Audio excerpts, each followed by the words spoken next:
Infinity war নামে একটা video করেছিলেন, সেখানে দেখেছি যে অনেক এটা নিয়ে আপনি অনেক প্রশংসা পেয়েছেন সবার কাছ থেকে।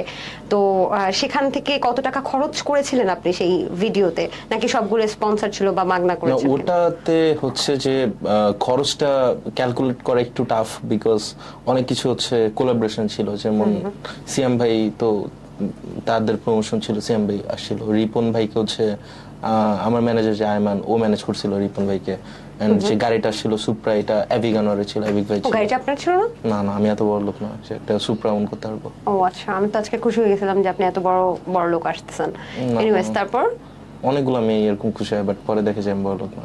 আচ্ছা আচ্ছা, তারপর পরে হচ্ছে আরো যা যা ছিল, ক্যামেরা ইকুইপমেন্টস এন্ড এগুলো তো আমাদের নিজেদের প্রোডাকশনে ছিল, সো অমনি একটু খরচ কম পড়ছে। বাট যদি আমি সবগুলা মানে প্রোডাকশন ওয়াইজ চিন্তা করতাম, তাহলে অনেক বেশি খরচ পড়ে যেত। এই আইডিয়াটা কোথা থেকে ছিল, এই যে এই কন্টেন্টের আইডিয়া? এই আইডিয়াটা ছিল অনেক আগে। আমাদের আরেকটা ভিডিও ছিল আমার, রিক্সা এন্ড ফিউরিয়াস, মানে আমি একটা মানে রিক্সাওয়ালা এসেছে, 9 ঘন্টা রিক্সা চালাইছিলাম। সো ওই কন্টেন্টটা আমরা সিনেমাটিক ওই টাইমে শুট করছি, যে ফার্স্ট টাইম ফিউরিয়াস যদি রিক্সার সাথে হতো তাহলে কি হতো। সো ওইটার থেকে নাজিরার আমার ওই কন্টেন্টটা ছিল, ওইটার থেকে আমার এরকম মাথায় ঘুরতেছিল যে হোয়াট ইফ আমরা সিএনজি এন্ড ফিউরিয়াস কিছু একটা করি, যে সিএনজির সাথে কোনো রেসিং সিন।